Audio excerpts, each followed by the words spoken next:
பாருங்கள் இடிமுரசு டிவி. இது உண்மையின் முரசு. உள்ளூர் செய்தி முதல் உலகச் செய்திகள் வரை உடனுக்குடன் அறிந்திட இடிமுரசு டிவிக்கு சப்ஸ்கிரைப் பண்ணுங்க. மாவட்டம் முசிறி நகராட்சியில் குப்பை எரிப்பு. பொதுமக்கள் புகார். திருச்சி மாவட்டம் முசிறி நகராட்சி பகுதியில் உள்ள திடக்கழிவு மேலாண்மை குப்பை கிடங்கில் தினமும் குப்பைகளை எரிப்பதாக பொதுமக்கள் குற்றம் சாட்டியுள்ளனர்.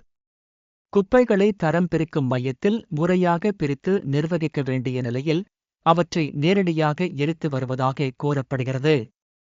இதன் காரணமாக அருகிலுள்ள குடியிருப்பு பகுதிகளில் புகை பரவி மக்கள் சுவாசிக்க முடியாத நிலை ஏற்பட்டுள்ளதாக அப்பகுதி மக்கள் புகார் தெரிவிக்கின்றனர். குறிப்பாக காலை மற்றும் மாலை நேரங்களில் புகை அதிகமாக இருப்பதால் மூத்தவர்கள் மற்றும் குழந்தைகள் பாதிக்கப்படுகின்றனர் என்று தெரிவித்துள்ளனர். மேலும் கலப்பு காலனி பகுதியில் குப்பைகளை முறையாக அகற்றாததால் துர்நாற்றம் வீசுகிறது என்றும் மக்கள் வேதனை தெரிவித்துள்ளனர்.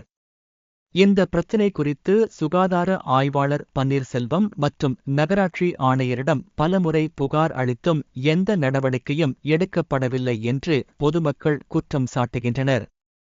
அதனால் உடனடியாக குப்பை எரிப்பை நிறுத்தி திடக்கழிவு மேலாண்மையை முறையாக செயல்படுத்த வேண்டும் என்று பொதுமக்கள் கோரிக்கை விடுத்துள்ளனர்.